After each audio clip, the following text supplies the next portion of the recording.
C'est ici que le marxisme-léninisme est enterré. C'est encore sur ces mêmes lieux que le renouveau démocratique a connu naissance.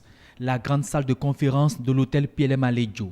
Ce lundi 19 février 1990, ils étaient 493 délégués, dont 15 femmes, à prendre part à ces assises historiques, comme le montrent si bien ces images d'archives. 27 ans après, le Bénin et son renouveau démocratique continuent leur petit bonhomme de chemin, mais ce lieu d'accouchement de cette démocratie sombre dans l'oubli. Un abandon indescriptible. Les preuves sont là. Toiture perforée et partiellement décoiffée, murs décapés. Il ne reste plus rien que les ruines. Rien pour raconter à la postérité l'histoire émouvante de la naissance de la démocratie béninoise. Et pourtant, ces femmes et hommes témoins de cet événement sont là et assistent impuissants à la disparition d'un pan important de l'histoire du Bénin.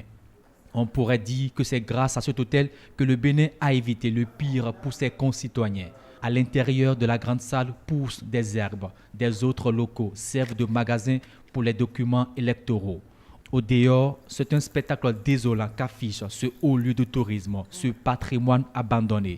L'accès est peut-être interdit au public, comme l'indique cette plaque, mais les reptiles et les mauvaises herbes y ont élu domicile. PLM Alejo, dont l'inscription au fronton est presque invisible, est devenu le refuge des divorcés sociaux.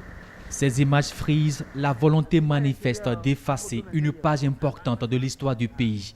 Mais son retour dans le giron de l'État est certainement la fin de la traversée du désert pour ce patrimoine, pour sa restauration. En tout cas, c'est un défi de l'histoire.